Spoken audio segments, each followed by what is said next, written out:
Começam agora as aulas do 5º ano do Ensino Fundamental. Vem aí, Ciências da Natureza. Olá, alunos! Sejam todos bem-vindos para mais uma aula de Ciência e Natureza. E para iniciarmos hoje a nossa aula, vamos relembrar, lembra? Aqueles conceitos básicos para a gente coletar evidências e para uma boa aula de Ciência e Natureza e para que vocês aprendam muito bem Ciência e Natureza. Investigação, experiência e conhecimento. Então são essas 3 palavrinhas que vão nortear toda a nossa aula de Ciência e Natureza. E hoje, antes de nós lermos o objetivo junto com a professora, vocês assistiram nas aulas passadas, um pouco dos conteúdos do eixo temático Vida e Evolução. Então, como nós aprendemos sobre esse eixo temático, hoje nós vamos dar continuidade com outro conteúdo que é Matéria e Energia. E agora eu peço para que você em casa acompanhe os nossos objetivos. Então, fazendo a leitura junto com a professora dos objetivos. Reconhecer os estados físicos da água e sua importância, bem como formas de se economizar. Conhecer o ciclo hidrológico e suas implicações na agricultura, clima, geração de energias elétrica, provimento de água potável e no equilíbrio de ecossistemas regionais ou locais. Então, esses daqui são os nossos objetivos, que nós vamos validar durante a nossa aula. E continuando a nossa aula, o que vocês vão fazer primeiro? Colocar a data no caderninho de vocês para coleta de evidências, colocando a data, dia, o mês e o ano que nós estamos. Em seguida, o que vocês vão colocar? Componente curricular, Ciências da Natureza. Esse é o nome do nosso componente curricular. E depois, unidade 8, estados físicos da água, ciclo hidrológico. Então, é isso que vocês vão colocar no caderninho de vocês. Para quem recebeu já essa folhinha aqui da escola, com certeza pode ser maior, ou do tamanho que vem com mais de uma atividade. A professora fez um recorte e aqui vocês vão prestando atenção na aula e já vão, coletando evidências no caderno para responder as atividades no final da aula que nós vamos fazer a correção. E agora, continuando a nossa aula, nós falamos, de matéria e energia, dos estados físicos da água, o ciclo hidrológico. Eu quero que vocês prestem atenção nessas imagens. Nós temos aqui o quê? Uma escultura. E aqui? Isso! Uma cachoeira. Ai, que delícia essa água, No verão, é claro. E aqui? Nossa, parece que está saindo algo da terra. Algo assim, um vapor de água. Isso mesmo, é o geyser. Não é que existe em algumas partes do nosso planeta Terra, Aonde tem atividade vulcânica, que a água é pré-aquecida. Então aqui nós temos os 3 estados, físicos: sólido, líquido e gasoso. Então, com base nesses estados físicos, nós encontramos também, com os materiais, que nem aqui o caso da escultura, mas também na natureza. E isso lembra muito o quê? Isso mesmo, o ciclo da água ou ciclo hidrológico. E continuando um pouquinho aqui, nós encontramos, no ciclo da água, estado sólido, líquido e gasoso. Gelo, água e vapor. Nós já vamos aí mostrando um pouquinho. E para você em casa, que prestou muita atenção nas aulas de mistura e transformações reversíveis e irreversíveis, ou não reversíveis, vocês devem estar lembrando que no estado sólido, as moléculas ficam juntinhas, assim, tudo juntinho para formar esse estado sólido. No líquido, elas já vão se movendo, Porque elas vão estar mais soltas para se adaptar ao recipiente. E no gasoso elas ficam mais soltas. Então aqui está representando as moléculas que elas ficam mais soltas. Então, para vocês relembrarem aquelas aulas anteriores lá que nós estudamos. E continuando a nossa aula e pensando em tudo isso aqui que nós estamos tendo de retomada, vamos para a nossa pergunta que vai nortear toda a nossa aula. Leiam junto com a professora, vamos lá? Na natureza, Como é possível a água em seu estado líquido evaporar e voltar a seu estado líquido? Como assim? Pensa ali, na natureza. Como é possível a água em seu estado líquido evaporar e voltar a seu estado líquido? Como que isso é possível? Tá perguntando para alguém? Ah, você já sabe a resposta? Isso mesmo! Então, como vocês já estão perguntando, já estão coletando evidências na casa de vocês, com certeza, né, teve outros colegas que também coletaram. E agora a gente vai ver os vídeos desses colegas que coletaram as evidências. Vamos ver eles? Oi, meu nome é Maria Rafaela Rodrigues, estudo na Escola Municipal Professor Jorge Deschamps. Estou no 4º ano, sou aluna da professora Márcia. É através do ciclo da água, é através da chuva. Professora, meu nome é Otávio Rodrigues Conrado, da Escola Jorge Deschamps. E na natureza a gente encontra esse estado líquido em rios, mares e lagos. Com o calor, ela evapora passando pelo seu estado gasoso e indo para as nuvens. Quando a nuvem está muito carregada, ocorre a chuva, devolvendo para a natureza a água em seu estado líquido. Olá, meu nome é Stephanie, tenho 10 anos e estudo na Escola Municipal Professor Jorge Deschamps. Então, vou responder a pergunta. Na natureza, como é possível a água em estado líquido evaporar e voltar ao seu estado líquido? Então, a água de mares, rios e oceanos são chamadas de estado líquido. E quando fica calor e sol, elas evaporam. E o vapor é chamado de estado gasoso. Elas vão para a atmosfera e se transformam em gotículas. E as gotículas se enchem e se transformam em nuvem.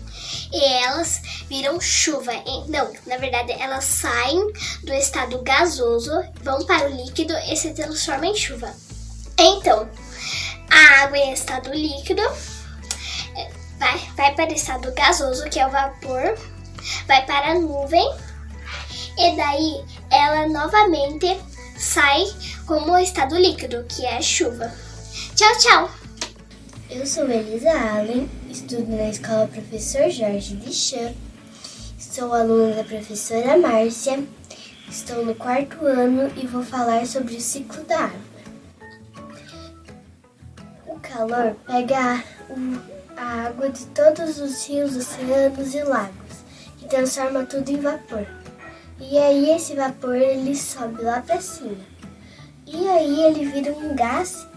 E vira as nuvens, até que vira a chuva, um líquido.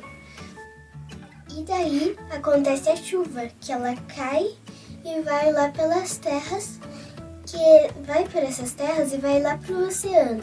E começa todo esse processo de novo. Com base na evidência de todos os colegas da nossa rede, né, do 4º e do 5º ano, né, então nós vamos começar a validar as nossas hipóteses, né? Vamos para elas? Então, quando a gente fala da questão da água do planeta, nós já começamos a observar o quê? O globo terrestre. E começamos a imaginar ali a quantidade de água que nós temos no nosso planeta. Então, agora nós vamos para a bancada aqui para olhar um pouquinho melhor o nosso globo terrestre. Então aqui nós temos o nosso globo terrestre, onde nós temos os continentes, né? Aqui a parte de solo, toda coloridinha. E a parte que é a água, ela está na cor azul, que indica o quê? Indica oceanos, indica os mares, não é? Aqui, por exemplo, nós temos o Oceano Pacífico, que, né, o mar da Filipinas, nessa região, né? O Mar da Arábia aqui. Então, aonde nós temos a parte em azul no globo, são os oceanos, os mares. Assim, entre os continentes, a parte em azul são os rios. Olha, bem aqui, ó. Não sei se vocês conseguem visualizar, mas quando vocês tiverem oportunidade, vocês podem observar, não é? Então, essa aqui indica o quê? Uma região que há água. Pensando aqui no nosso globo terrestre, né? Quanto será que é a porcentagem que nós temos de água? Vocês sabem? Pensa aí um pouquinho na casa. Isso! 70% do nosso planeta Terra, ele é composto por água. É muita água, não é? E o restante é o solo que nós, né, construímos as nossas casas, né? Nós temos nossa cidade, nós temos o nosso bairro, não é? Onde nós moramos e também, né, em outros locais que outras pessoas podem morar. Então aqui é região de solo e aqui nós temos regiões de água e na região de solo também tem água.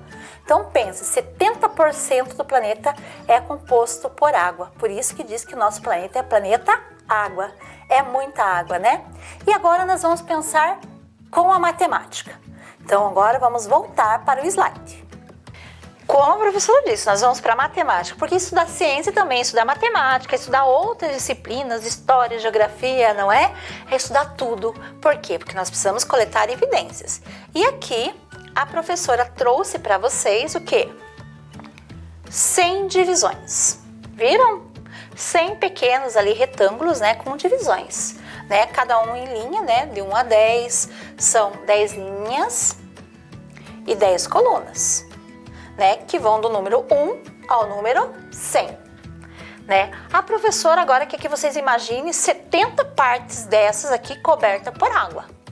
Quantos retângulos aqui nós iríamos pintar, colorir com a cor azul? Pensaram aí? Ah, muito bem!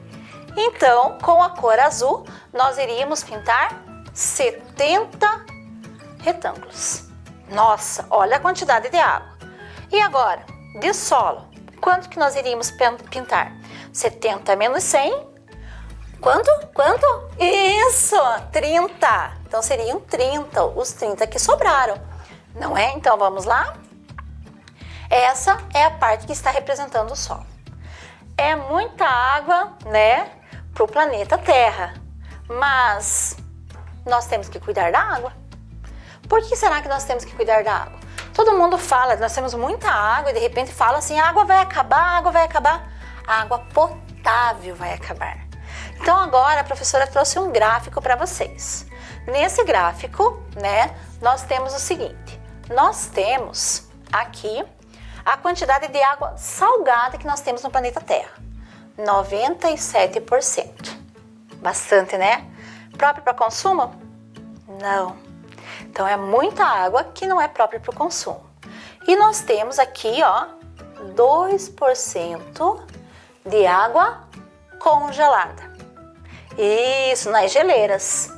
E 1% que está aqui é água potável, própria para o consumo. Para quê? Para o consumo do ser humano, dos animais, para o processo de irrigação, para as atividades econômicas. Então pense que é muita pouca água para tantas atividades. Agora, para vocês verificarem melhor em relação ao planeta, né? Aqui está para vocês observarem. Então aqui toda a água do planeta foi concentrada aqui, ó, né? Ah, embaixo da água tem solo. Tá bom? Então, por isso que ele tá. Então, a gente concentrou aqui. Toda a água congelada está concentrada aqui, ó. Pequenininho, né? E agora? Toda a água doce para o consumo. Quase não consegue enxergar, ó. Bem pequenininho. Então, é muita pouca água para o consumo. E se a gente ficar poluindo, né, essa água, ela vai acabar. Então, a água potável, ela vai acabar se a gente ficar poluindo, se nós não cuidarmos dessa água, não é? E o quê? Começar a tomar medidas para que ela continue existindo. Então, vamos continuar um pouquinho a nossa aula, né? Para retomar um pouquinho dos estados físicos da água, o ciclo hidrológico ou o ciclo da água. Nós encontramos a água no seu estado sólido, né, as geleiras aqui que a professora falou, que com o aquecimento global, né, que elas estão derretendo, né. Nós temos o estado líquido, né, que é a água dos rios, dos mares, e o estado gasoso, aqui representado pelas nuvens, mas que ela fica na atmosfera. E aqui vocês vão ver esses 3 estados: líquido, aqui, né, com derretimento da geleira, sólido, as geleiras, e gasoso na atmosfera.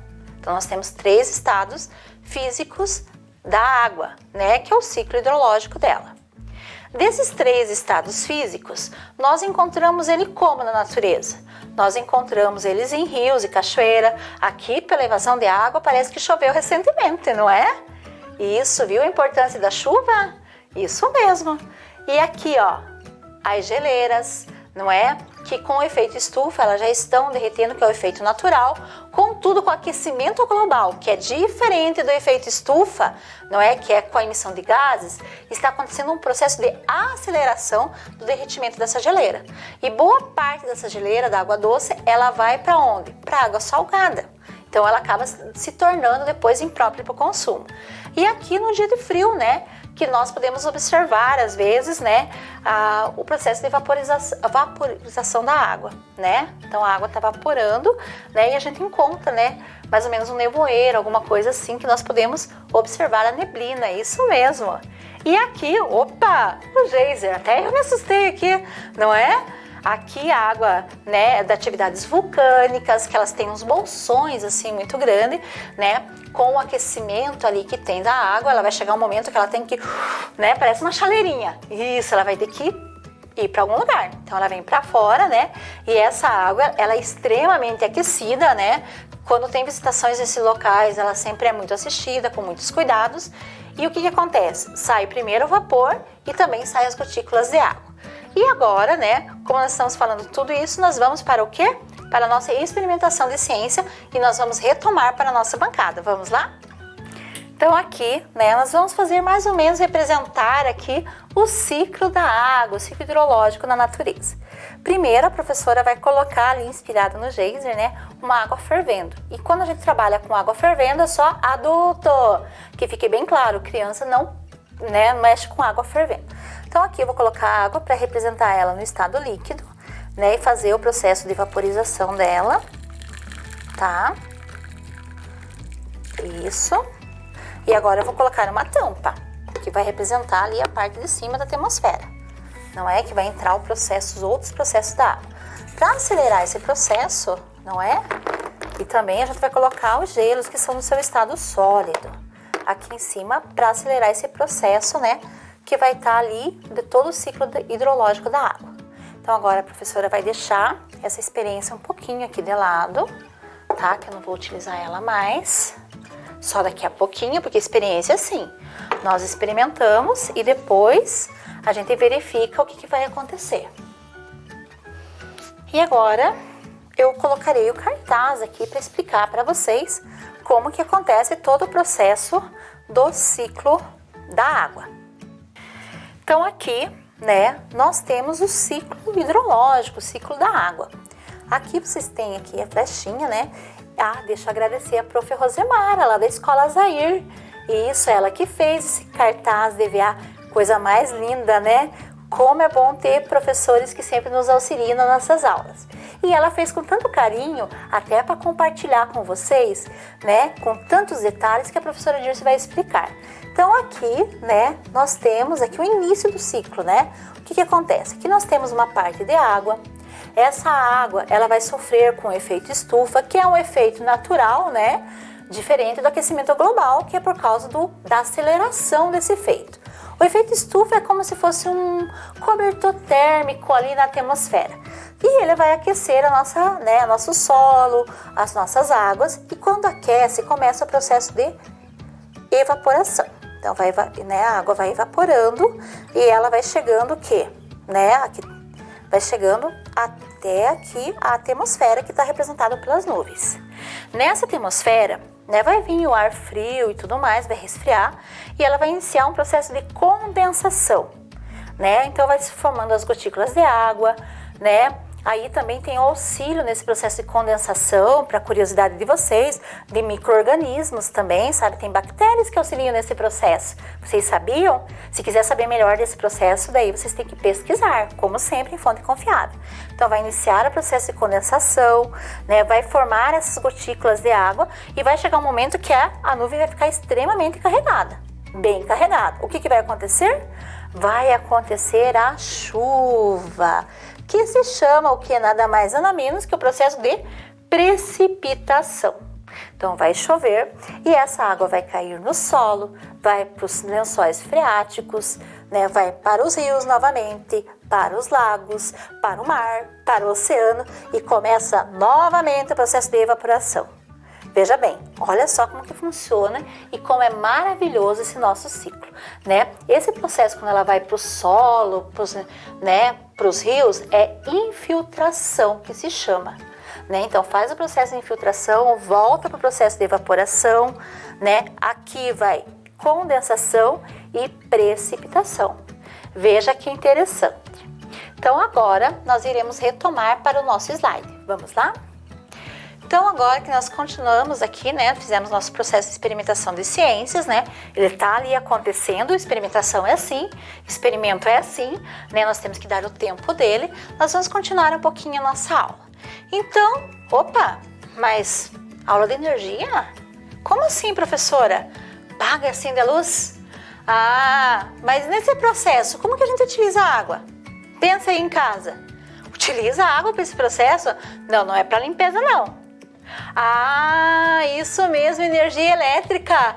Isso, as usinas hidrelétricas, como a de Itaipu. Isso aqui, né, que é um reservatório de água, e nesse reservatório de água, né, ali eles acumulam a água da chuva e, né, e vão produzindo energia elétrica, que vai se tornar corrente elétrica, que vai vir o quê? Pelos fios condutores e vai chegar até a nossa casa. Chegando à nossa casa, nós usufruímos da energia, né, para carregar o celular, para congelar os alimentos, né? Colocar ele refrigerado também na geladeira, para TV, para assistir o Vem Aprender, isso mesmo, né? Então nós utilizamos a energia elétrica, né? Claro que tem um detalhe aqui, né? A energia elétrica, né, sendo utilizada, ela também, né, tem um momento que vai ter de seca, não tem muita chuva, né? Porque o homem está agredindo o meio ambiente, não é? Queimadas, né? Até mesmo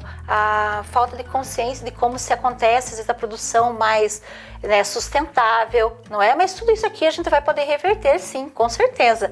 Mas isso acaba ocorrendo o quê? O aquecimento global, também muito bem lembrado, vai ter uma escassez de água. Nessa escassez de água, né, os reservatórios, né, eles vão ter que usar outras fontes de energia para mandar para nossa casa. Né? Com isso, como que a gente sabe que isso está acontecendo?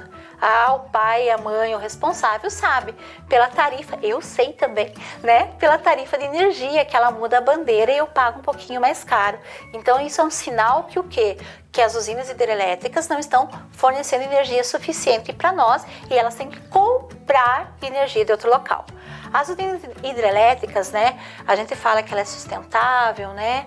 Mas ela também tem um processo quando ela vai ser assim instalada, né? Tem pessoas, né, que trabalham, né, com os animais e elas tiram a fauna, né, desses locais, né, quando vai ocorrer o alagamento para a construção de uma hidrelétrica. Então tudo é pensado, né, para que se agrida menos o meio ambiente. Nós também temos água em outras situações. Já sabe? Claro, estão vendo no slide, água no corpo humano. E quanto que é essa quantidade? Já leram? Isso mesmo. Em média, 70% do corpo humano é constituído por água. Estão associando com a quantidade de água no planeta, mas vocês estão muito espertos. Eu adoro isso. Isso mesmo, nosso corpo também é composto por água. Por isso que nós temos que nos hidratar sempre. E a professora também, né? Estou falando e vou me hidratar um pouquinho. Como é bom beber água, não é? Veja, então por isso que nós temos que cuidar dela. Então o nosso corpo, ele precisa sempre do quê? Tomar muita água para se hidratar, não é? Para recompor toda a nossa perca de água, né? Sua perda de água. Continuando aqui um pouquinho, nós vamos voltar para a observação de ciências. Então vamos lá para a pancada. Então aqui, né, nós temos o gelo, que é o estado sólido, né, da água. Isso, né? E ele entrou em processo de fusão, né? Ele está derretendo. Então a professora colocou aqui, ó, tem alguns que estão mais derretidos, escorrega da mão, sim, ó, tá mais derretido, outros já estão. Então esse é um processo de fusão quando o gelo começa a derreter. Então está solidificado e ele entrou em processo de fusão.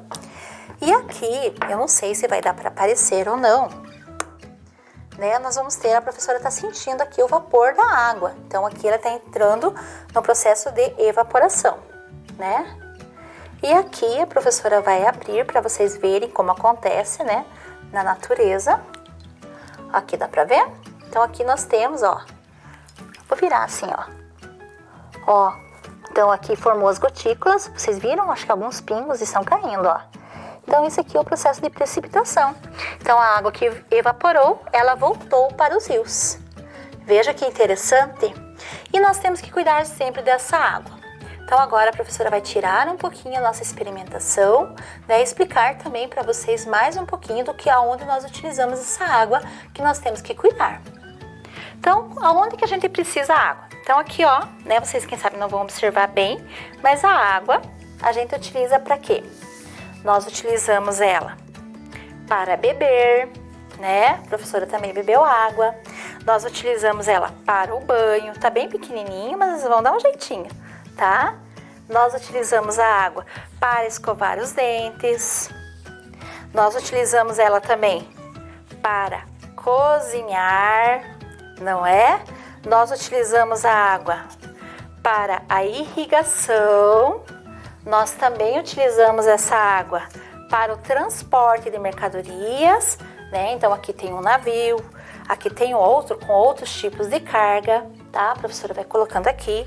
Nós utilizamos também para o lazer. Ai, como é bom, mas aqui tem que ter cuidado, né? Não saber nadar, não pode brincar com a água, não é? Para o nosso passeio não se tornar um acidente. E aqui também é só para relaxar em torno da água. Então veja quanto que a água é importante, né? E tudo isso daqui que a água é importante, nós temos algumas dicas, né, da importância dessa água. Então, para economizar água, nós temos que o quê? Fechar a torneira ao escovar os dentes, não deixar goteiras, deixe talheres de molho antes de lavá-los, não é? Aproveite a água da chuva para regar as plantas, é uma boa dica. Aproveite a água da máquina para lavar a calçada e utilize balde com água para lavar o carro. Então essas são as dicas que nós temos, né? Sempre economizando a água, evitar usar mangueira, né? E reaproveitando ela ao máximo. Para o quê? Para conservar a água potável no planeta. E agora nós vamos para a nossa atividade. Então aqui vocês vão ler as comandas, que é o quê?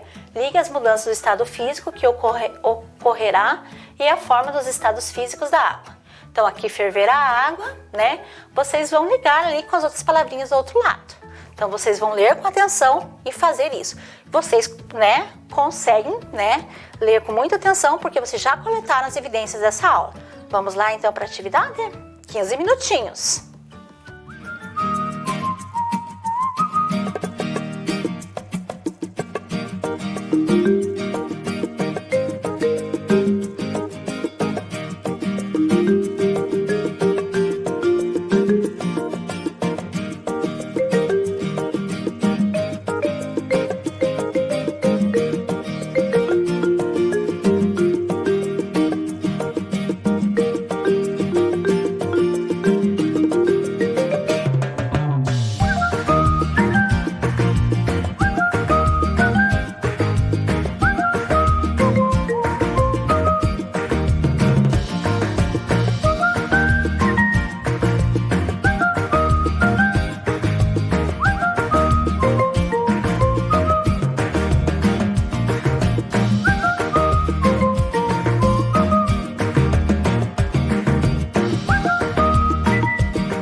Vocês preencheram tudo certinho. Nossa, a professora já começou com a correção, né? Então aqui, ó, ligue as mudanças do estado físico que ocorrerá e a forma dos estados físicos da água. Ferver a água. Vaporização, isso mesmo. Evaporação, né, ou vaporização. Colocar forma com água no congelador. A forma, né? Muito bem, já me corrigiram, isso é muito bom. Solidificação. A próxima, colocar gelo em um copo com suco. Fusão, né? Quando eu coloco o gelo num copo com suco, ele entra em fusão, a professora falou, quando estava derretendo ali o gelo. Gotículas de água no espelho. Estado líquido. Né? O vaporzinho ali, quando a gente vai ver, né? No banheiro, ali é a evaporização da água, né? As gotículas já é o estado líquido. E aqui, neve, estado sólido, né? Ela é sólida, então é o estado sólido da água. E o vapor da água fervendo é o estado gasoso. Eu tenho certeza que vocês acertaram, né? Vamos retomar agora para a nossa pergunta. Na natureza, como é possível a água em seu estado líquido evaporar e voltar ao seu estado líquido? O Otávio, a Elisa, a Maria Rafaela e a Stephanie responderam essas hipóteses, né? Com todo o carinho do mundo, não é? E nós validamos ela. E eu agradeço as professoras deles por enviarem e permitirem que eles respondessem para nós. E, né, concluindo a nossa aula, o ciclo hidrológico é importante porque garante o movimento contínuo da água pelos meios físicos, sólido, líquido e gasoso. E na natureza ele depende da luz solar. também o que? Garante as atividades humanas e dos demais seres vivos. Então nós temos um ciclo hidrológico contínuo, como nós vimos na nossa experimentação, não é? Na natureza ele vai depender da luz solar, né? Que vai fazer todo o processo do efeito estufa, daí o cobertor térmico, vai aquecer as águas, né? Vai começar todo o processo de evaporação, né? E garante as atividades humanas e dos demais seres vivos. Isso mesmo, transporte, escovar os dentes, não é? Beber muita água, não é? E até na energia elétrica. Então, nós atingimos os nossos objetivos referentes ao ciclo da água. Ó, joinha para nós. E o que a professora vai fazer agora? Vou me despedir de vocês e estou aguardando você aí do outro lado para a próxima aula de Ciências da Natureza. Vem aí, Educação Física.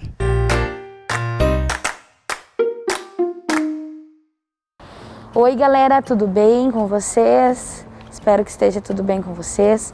Nós hoje vamos iniciar nossa aula de Educação Física trabalhando um tema muito legal. É o Judô, uma arte marcial, né, criada por Jigoro Kano em 1882, há muito tempo atrás. Para a nossa aula de hoje, nós vamos ter 2 ajudantes, a professora Tati, da Escola Kazuko, e o professor Cláudio, da José Bonifácio. Nós vamos trabalhar o Judô hoje, os chamados ukemis no Judô, que é a arte de cair, né? Que tem muito a ver com o objetivo do Judô. Qual que é o grande objetivo no Judô? Como que eu pontuo no Judô? Eu pontuo derrubando o meu adversário no chão, fazendo com que ele encoste os ombros no chão ou imobilizando por 30 segundos. No Judô tem muito essa arte de derrubar, né? Logo, me causa certo desequilíbrio. Se eu estou derrubando o meu adversário, eu posso também cair. E se ele tá me derrubando, ele também pode cair. Então tem muito essa questão de desequilibrar e cair. E nisso é importante a gente aprender as quedas, tá bom? Que são os ukemis.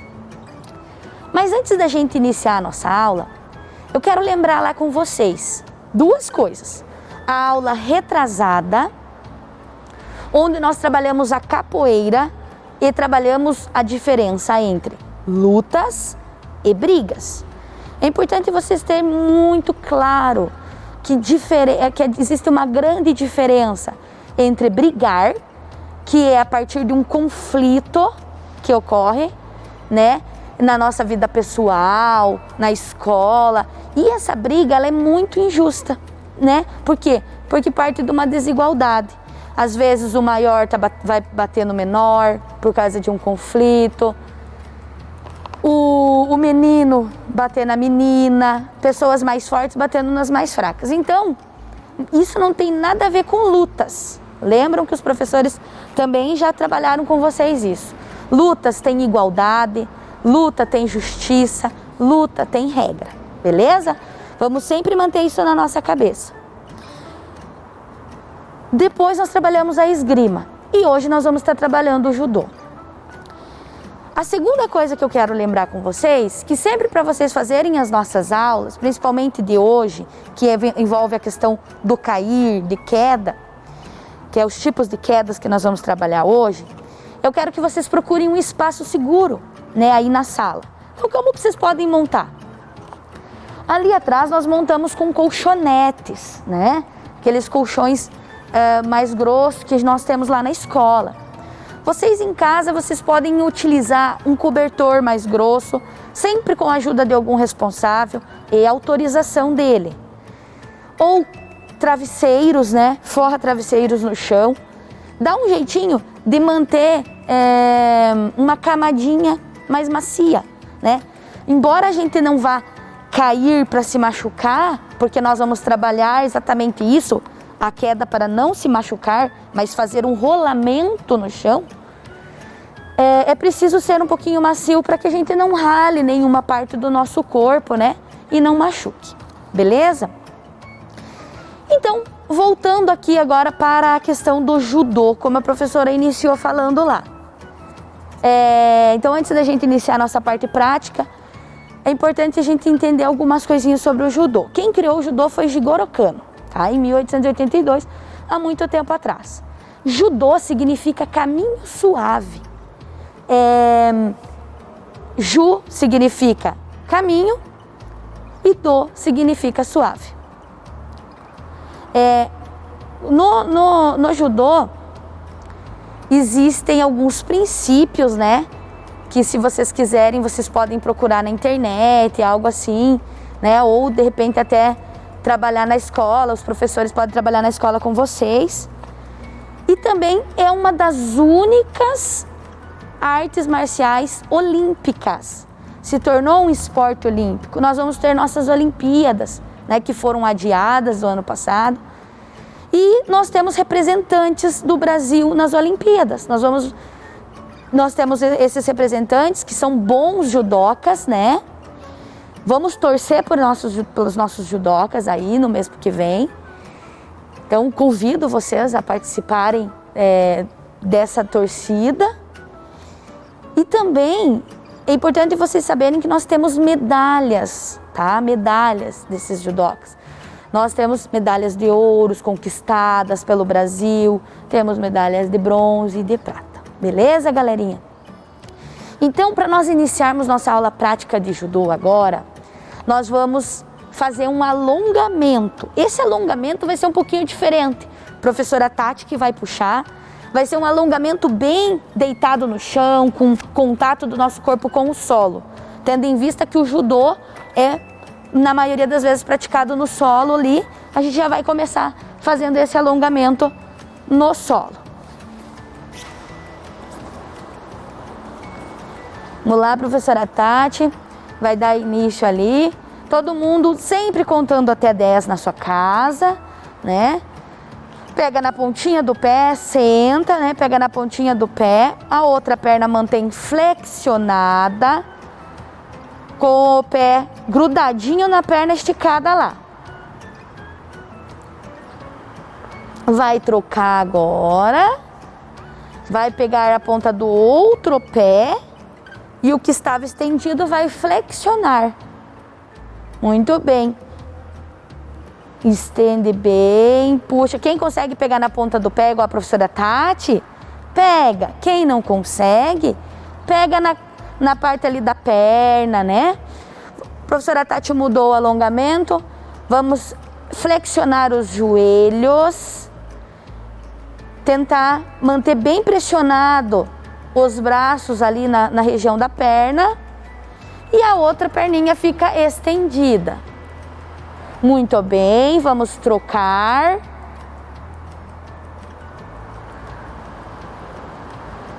Contando até 10 aí na casa de vocês. Lembra que a professora sempre ensina, né? Contar até 10 de maneira pausada. Não pode contar bem acelerado. 1, 2, 3, 4, 5, 6, 7, 8, 9, 10. Tem que contar pausadinho, né? Muito bom. Agora, a mesma perna que estava flexionada, vocês vão passar para o outro lado da perna estendida e vão girar o tronco ao contrário ali, né? Vai trocar, estende a outra perna e passa o joelho para o lado esquerdo e gira ao contrário. Se você colocou a tua perna para o lado esquerdo, você vai girar o tronco para o lado direito, como a professora Tati está fazendo. Sempre empurrando bem o joelhinho lá com a mão, né? A mãozinha, mostra lá, professora Tati, dá um tchauzinho com a mãozinha. Com a outra, professora Tati. Isso, aquela mão que a professora Tati deu o tchau, tem que empurrar o joelho, tem que fazer uma pressão ali. Isso. Mudando de... Faz uma borboleta lá com os pés. Junta os dois pezinhos, une. Isso. Com as mãozinhas vai pegar na ponta dos pés e vai elevar o tronco para frente. Pode baixar o queixinho lá no peito. Muito bom. Muito bem. Então vamos lá. para o próximo alongamento. Professora, vocês vão sentar em cima dos joelhos, deixar os pezinhos estendidos, a pontinha dos pés, e vão elevar o tronco para frente, estendendo os braços. O queixo de vocês vai pegar lá no peito, na região do externo, né? Chamado externo, do nosso peito aqui. Isso. Esse alongamento é bom que compensa a nossa coluna, né? Muito bem. Obrigada, professora Tati. Antes da gente iniciar os ukemis, né, nossas quedas, nós vamos fazer nosso aquecimento agora. O professor Cláudio vai trabalhar com a professora Tati no aquecimento. Como que vai funcionar esse aquecimento? Os professores vão iniciar dentro dos bambolês. Se nós tivéssemos mais 2 alunos, poderiam iniciar aqui, ó, e outro lá, tá? Então seria mais ou menos essa. Eu vou pedir para o professor Cláudio ir no bambolê verde, só para a gente poder ter um. E como que eles vão iniciar? Eles já vão iniciar de cócoras, né? Agachadinhos lá. Já tentando trabalhar essa ideia, né, do chão. Se vocês quiserem em casa aí chamar alguém para brincar com vocês, se tiver alguém disponível. E vocês podem também iniciar sentados, se vocês quiserem. Para ir já trabalhando essa ideia de subir e descer, né? De levantar e sentar, né? Bom, então o que os professores têm que fazer? Ao sinal da professora Marcela, eles deverão levantar, ficar em pé, correr, pegar um dos cones e voltar para dentro do bambolê, beleza? Então, a única coisa que eu vou arrumar aqui, senta só um pouquinho, professor, que eu tô achando que o professor Cláudio está muito perto. Aí, a professora Tati, vamos dar uma olhadinha.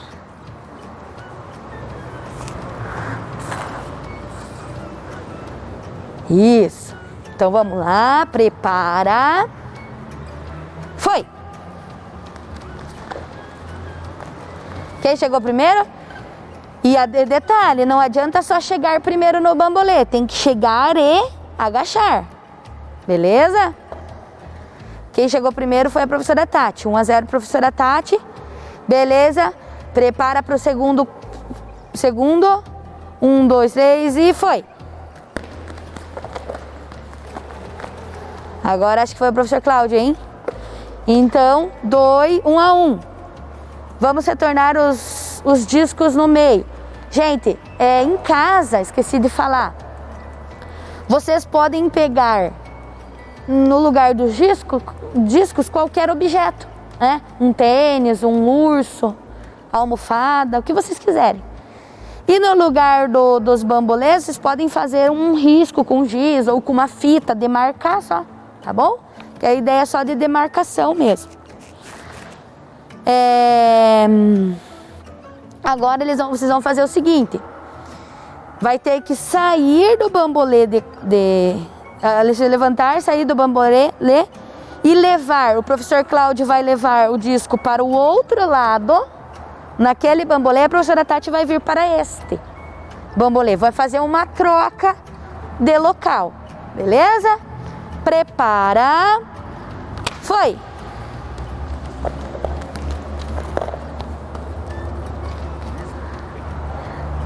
Professor Cláudio com 1 ponto, porque o professor Cláudio fez certo. Levou o seu disco e agachou. A professora Tati fez certo também, mas ela compreendeu que deveria voltar lá. Beleza? Então, 1 ponto para o professor Cláudio, 2-1. Agora vai retornar, vai fazer a mesma coisa. Calma lá.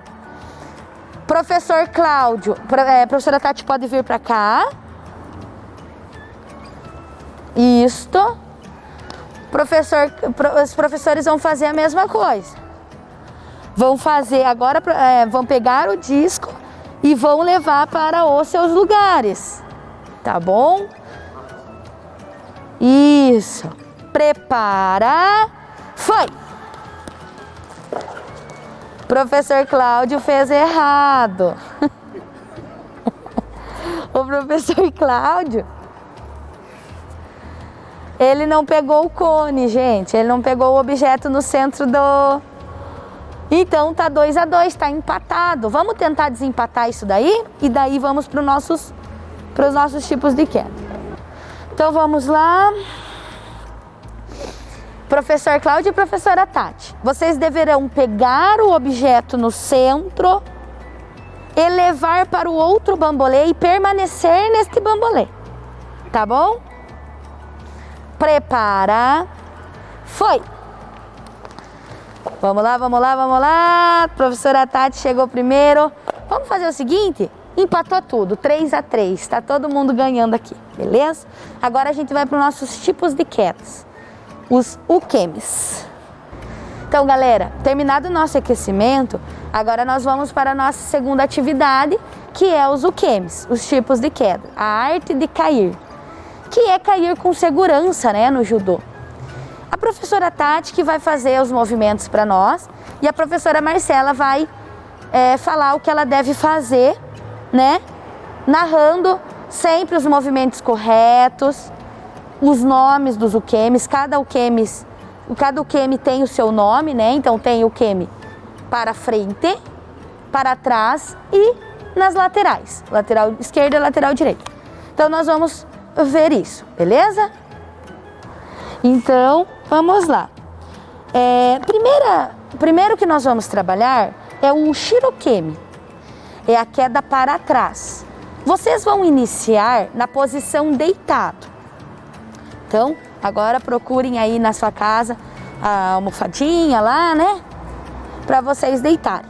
É muito importante nas quedas do judô, vocês estarem com a mão espalmada, porque vocês vão fazer a batida no chão. Sempre que cair, o braço e a mão vão bater no chão porque eles que vão amortecer esta queda, tá bom? Então, a gente vai fazer o primeiro exercício, um trabalho com esses braços. De fazer a batida da mão no tatame. Nós temos ali nossos colchonetes, que é nosso tatame. Ficaremos na posição deitada, com o tronco, braços e pernas estendidos, igual a professora Tati está ali. É importante ver que a cabeça não toca o solo. Depois no próximo exercício nós colocamos a professora Tati de lado para vocês observarem. O teu queixo tem que ficar encostado no peito, para vocês não baterem a cabecinha no chão. Sempre deixando o mais próximo possível o queixo do peito. Com os braços estendidos, vamos fazer um leve cruzamento, é o que a professora Tati está fazendo ali. Vai fazer esse leve cruzamento para frente e vai tomar um impulso para realizar as batidas dos braços e a palma da mão no solo, simultaneamente, ou seja, os dois ao mesmo tempo. 5 batidas, professora Tati.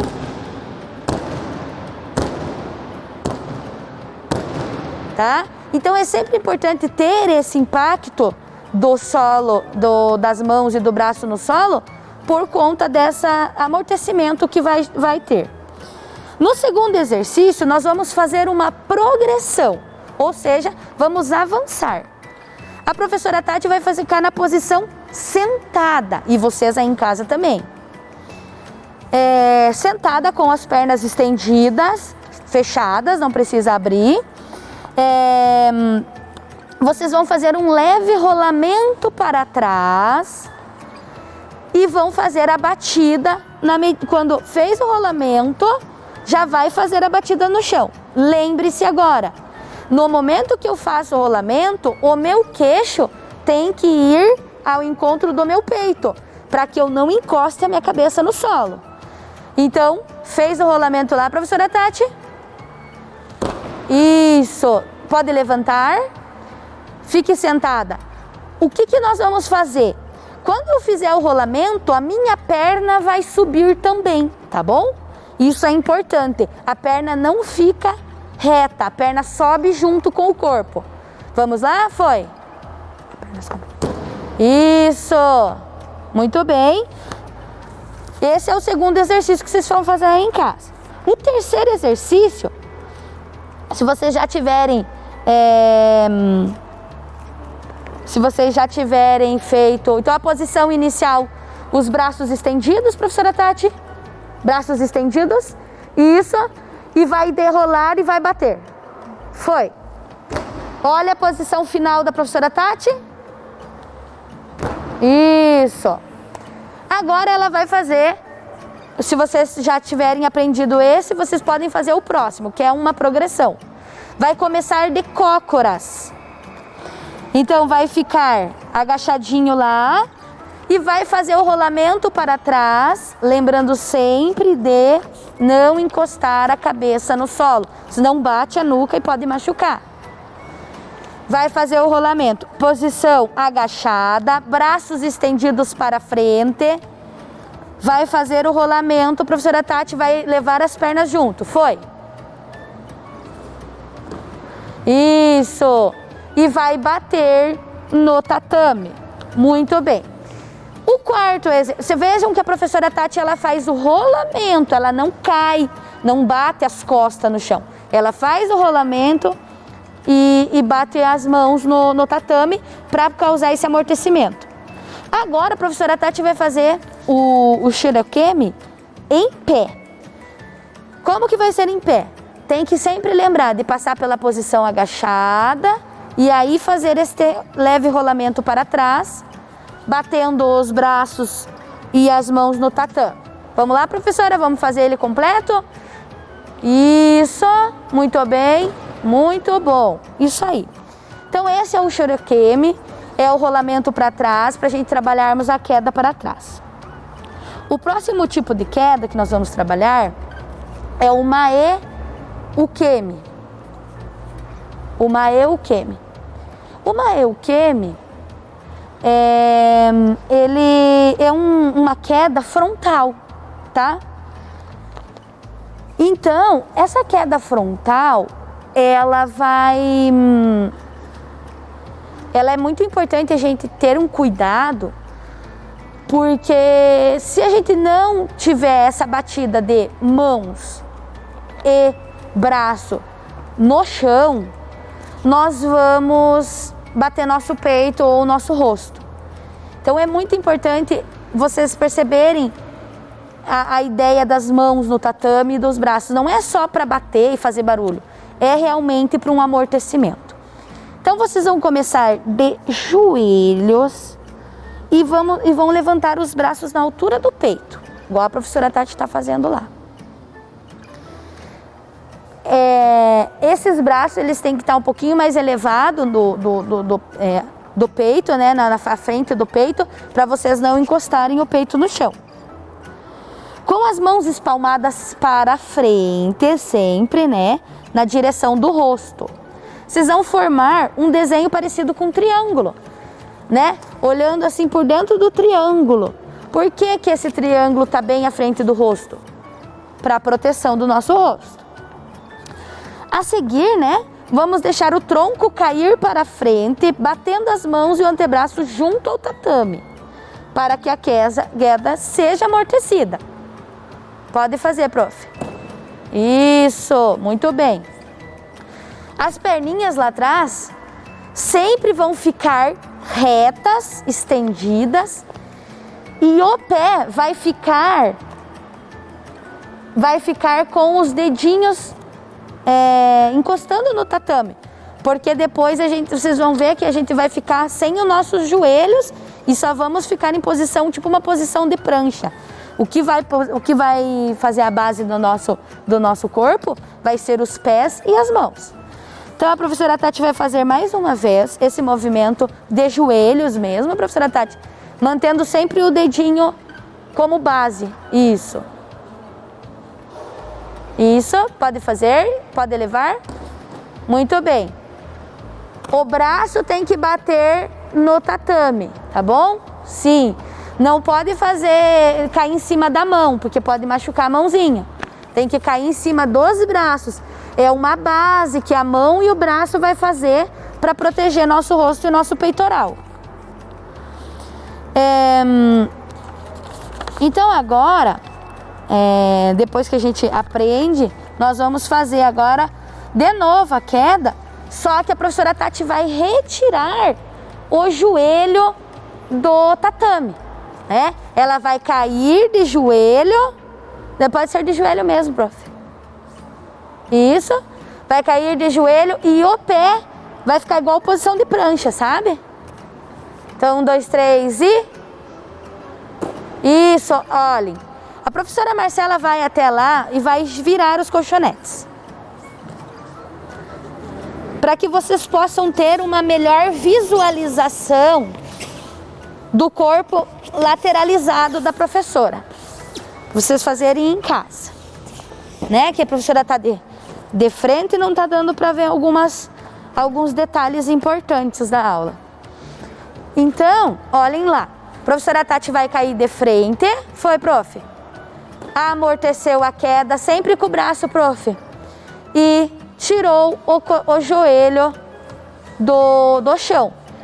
Nesse momento, vocês deverão ter fazer uma contração no abdômen, na barriguinha de vocês aí em casa. Porque senão é complicado ficar. Tem que ser forte, né, prof? Então, e agora nós vamos para o último tipo de queda, que é o Yuko Ukemi. Yuko Ukemi é uma queda lateral.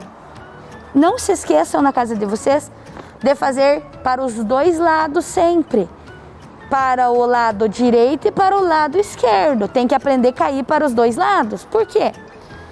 Porque a luta, o judô, né?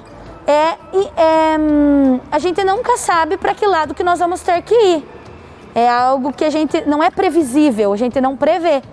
Então eu tenho que aprender a cair para os dois lados. Então a professora Tati vai ficar, como que vocês vão fazer aí? Sentadinhos, vão abrir a perna, né? Vão abrir a perna em 90 graus. Um braço vai na região do abdômen e o outro vai acompanhar a perna para o lado que vocês vão fazer a queda, certo? A professora Tati está fazendo para o lado esquerdo, né? Em casa vocês podem acompanhar a professora Tati. Para fazer a queda, ela vai fechar a perna, pode abrir novamente, professora Tati. Para fazer a queda, a professora Tati vai fechar a perna, que ela está com os braços estendidos. Fechou. E nesse momento que ela fechar, ela vai unir bem as pernas dela, isso, e vai fazer uma queda para o lado. Exatamente. E essa queda que ela fez é um rolamento, vejam só. Agora a professora Tati vai fazer para o outro. Abre as pernas em 90 graus. Com o braço esquerdo agora, a professora Tati vai proteger o abdômen lá, né, a parte da nossa barriga. E abre a perna em 90 graus primeiro. Isso, fez o fechamento de uma das pernas e cai para o lado esquerdo, sempre batendo as perninhas, as mãos e os braços no tatame. Existem mais exercícios que nós poderíamos fazer, crianças, com relação às quedas, né, os tipos de quedas. Claro que isso... a gente não está aqui para se tornar atleta, está aqui para aprender mesmo a técnica, aprender uma coisa nova. Mas é isso que a gente tem para passar para vocês. Então hoje nós trabalhamos os ukemis, trabalhamos 3 tipos de ukemis. O shirokemi, mae-ukemi e o ko-ukemi.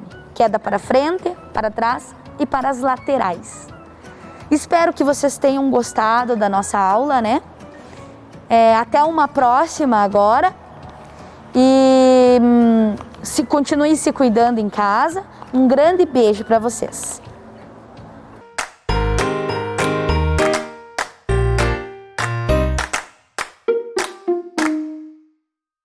Hello, crianças! How are you? I hope you are great! Espero que vocês estejam todos bem. Estão animados para nossa aula de hoje? Ah, que bom, ó! Hoje a teacher está com 2 bonecas. Ó, uma boneca essa boneca é uma boneca Abayomi. Essas bonecas são de uma amiga minha, a Lara. A Lara tem uma coleção de bonecas negras. Isso! E eu vou contar uma coisa para vocês. A Lara mora nesse livro aqui, Lara's Black Dolls. Hoje a teacher vai ler esse livro para vocês. Talvez algumas crianças já tenham lido, já conheçam o livro em português, que é o título As Bonecas Negras de Lara, em português, né? Foi escrito primeiro em português, depois que foi traduzido para o inglês. A autora desse livro se chama Aparecida de Jesus Ferreira. Ela é professora e ela escreveu inspirada na sobrinha dela, que é a Lara. Então, vamos ver? Vamos ler o livro da Lara? Let's go! Vamos aqui na bancada com a prof, ó. Vou deixar as bonequinhas aqui. E vamos ler Lara's Black Doll.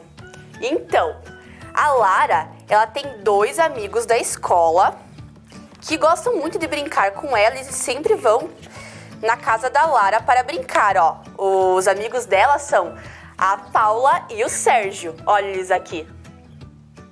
Isso!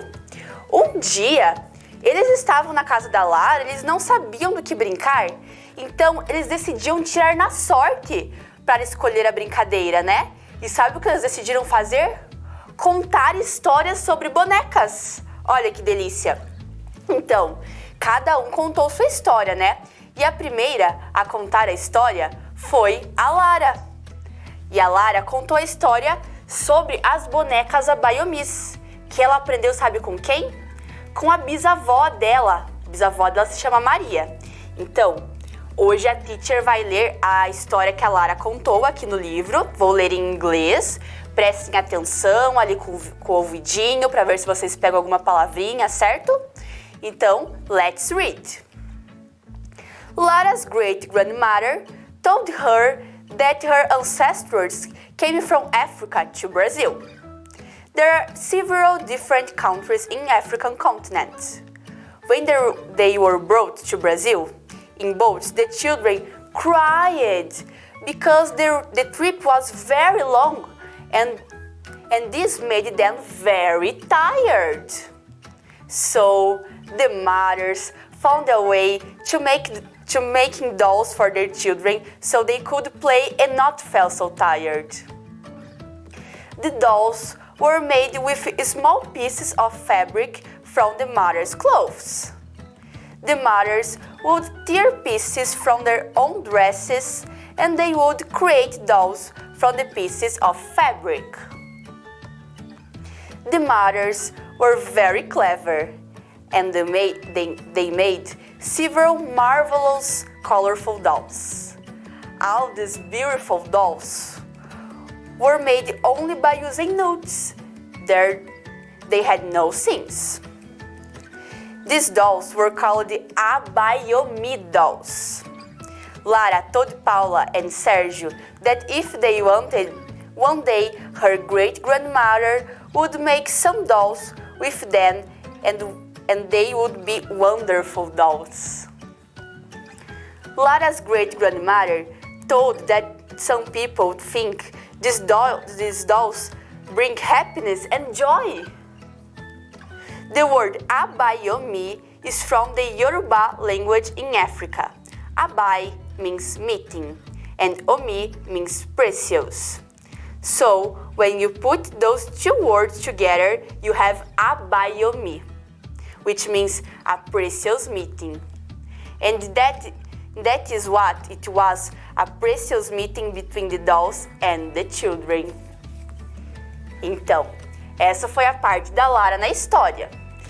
Se vocês não conseguiram entender tudo em inglês, não tem problema. A teacher só estava lendo aqui porque esse é um livro muito bonito e para vocês irem acostumando o ouvidinho com a língua inglesa, com a pronúncia do inglês, mas não tem problema se vocês não conseguirem entender tudo agora, vocês ainda estão aprendendo, né?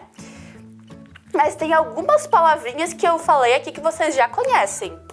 Quem conseguiu escutar? Ah, muito bem. Dolls, tem bastante dolls aqui, né, que a gente já aprendeu. Dolls é bonecas. A palavrinha mother, que é mãe. A palavra tired, vocês já aprenderam também. O que mais? Dress, né? Tem uma parte ali que fala do vestido, que a teacher já ensinou. Então, tem algumas palavrinhas aqui que vocês já conhecem, né? Então, agora vamos ver a história em português, né? A teacher vai comentar um pouco. A Lara contou que a bisavó dela, her great grandmother, contou para ela que quando seus ancestrais vieram, né, eles vieram da África para o Brasil, em navios, né? E era uma viagem muito longa, então as crianças choravam, né? Porque era uma viagem longa e elas ficavam cansadas. E elas não tinham brinquedo ali no navio, nada. Então as mães dessas crianças, olha que mães mais inteligentes, tiveram a ideia de fazer bonecas, rasgando os seus próprios vestidos, né? Com o tecido dos vestidos, elas rasgavam o pedacinho do tecido do vestido e faziam bonecas com nozinhos, né? Essas bonecas não têm nenhum tipo de costura, são feitas só com nós. E essas bonecas foram chamadas de abayomi.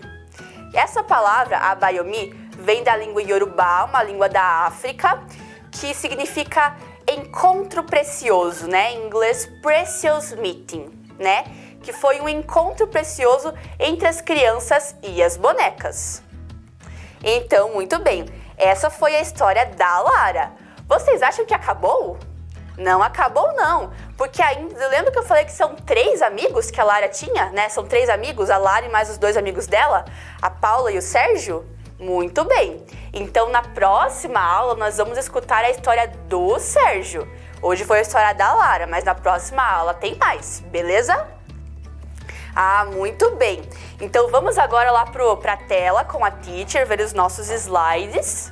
Então, como eu falei pra vocês, a Lara tinha 2 amigos, a Paula e o Sérgio. Olha a fotinho deles aqui. E eles são amigos, são friends, amigos, friends. Vamos para o nosso game de hoje? Hoje o nosso game é sobre a história. Ah, let's go! Então, uma perguntinha. Com quem Lara tinha aprendido a história das bonecas abayomis? Ela aprendeu com a mãe dela, her mother? Acho que não. Ela aprendeu com a avó, her grandmother? Aprendeu com a avó? Ah, a teacher não lembra, a teacher tá com a memória meio fraquinha, foi? Não, né, teacher? Foi com a bisavó, her great grandmother. Isso! Very good! Vocês prestaram bem atenção, a Lara aprendeu com a bisavó dela. E eu vou contar aqui pra vocês, a bisavó dela contou que os ancestrais vieram da África para o Brasil, né? A África é um continente, o continente africano, que tem vários países. E aqui está o nosso país, o Brasil. Então eles tinham que atravessar o Oceano Atlântico para chegar até o Brasil. E acho que as crianças dali do 5º, do 4º ano já devem estar aprendendo isso na escola. Não era uma viagem que eles queriam fazer, né? Foi uma viagem forçada. Então, né, pensa as crianças lá sem nenhum brinquedo nessa viagem forçada. Como a abayomi realmente tem um significado, né, que é de resistência para essas crianças, para essas pessoas, né? Então, aqui a teacher vai mostrar o mapa em inglês. Vocês notaram que o nome do nosso país em português é com S, não é? Em inglês, ele fica com Z. Brasil, mas a gente fala parecido. Brasil, com Z. África, em português, tem acento. África. Em inglês, a gente fala Africa e não tem acento. E Oceano Atlântico é Atlantic Ocean. Very good. Próxima perguntinha. Como os ancestrais da Lara vieram da África para o Brasil? By car? Vieram de carro? Não, né? Não tinha como atravessar o oceano de carro. Ou será que foi by plane, de avião? Não, acho que naquela época nem existia avião, né? Então foi by boat, foi de navio que eles vieram. Very good, crianças. E como que as crianças se sentiam nessa viagem? Vocês se lembram lá? No livro falava que elas se sentiam cansadas. Lembram como que é cansados em inglês que vocês aprenderam já? Isso, tired, cansadas, era uma viagem muito longa. Então, e se for pensar, por que elas se sentiam tired, que nem a teacher falou ali na hora do mapa? Eles saíram lá do lugar onde eles moravam, do continente deles, para vir forçados pro Brasil, porque eles depois iam trabalhar como escravizados. Então, né, pensa que situação difícil para aquelas crianças, para aquelas mães. Pensem como a boneca foi importante para as mães, né? Trazerem um pouco de conforto para suas crianças.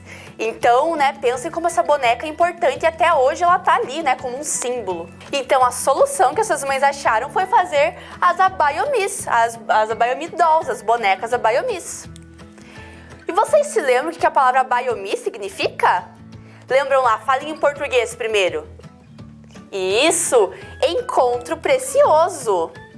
Que em inglês fica Precious Meeting, que foi um encontro precioso entre as bonecas e as crianças. Então, no livro aparece que cada criança do livro tem a sua família, né? A Lara, ela mora em 2 casas. Uma parte da semana ela mora com a mãe, com her mother, e uma parte com o father dela, né? Uma parte com a mãe, uma parte com o pai, né? E vocês já aprenderam, né, como que fala as partes da família em inglês, algumas. Então vamos revisar. Mother, mãe, repeat, mother, father. E a Lara, ela é filha, então ela é daughter. Daughter, very good. O Sérgio, ele mora com os 2 pais, né, com a mãe e o pai na mesma casa. Então tá aqui a mother, o father do Sérgio, e ele, como ele é menino, ele não é daughter, ele é son, é filho. Mother, father, son. A Paula, ela mora com a avó dela, her grandmother, né? Então mother é mãe. E pensa, né, que a nossa avó é a mãe da nossa mãe ou a mãe do nosso pai. Então ela é mãe 2 vezes, ela é uma grande mãe. Então, grandmother, vó é grandmother. No livro não fala se ela mora com o vô também, mas a teacher colocou aqui o avô para vocês aprenderem como que é avô em inglês. Se vó é grandmother, vô é grandfather, né? E neta, como é que é? Granddaughter, uma grande filha, né? Se for, e neto seria grandson, né? Daqui, ó, grandmother, repeat, grandmother, grandfather e granddaughter. Very good, vocês estão muito lindos repetindo. E a Lara contou com quem que ela aprendeu a história? Com her great grandmother, a sua bisavó. Então pense, bisavó é a mãe da nossa avó ou a mãe do nosso vô. Então ela é vó 3 vezes, olha. Great grandmother. Very good. Repitam. Great grandmother. Great grandmother. Very good. Muito bem. Então, essa foi a nossa aula de hoje. Espero que vocês tenham gostado. Na próxima aula nós vamos ver a história do Sérgio. Então, um beijo. Até lá, ó. A Lara também tá aqui dando bye bye pra vocês e bye bye.